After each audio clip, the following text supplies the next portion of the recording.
How to use dog nail grinder. What you want to do is put it to your finger, your own nail,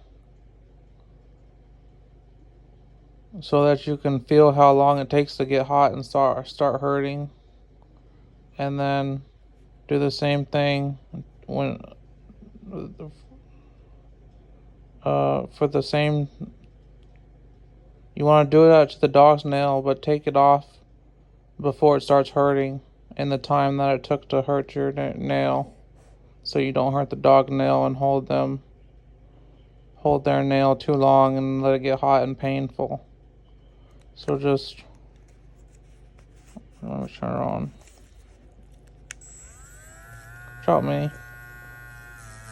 Do it on your nail. Ah! See? And it gets really painful and hot.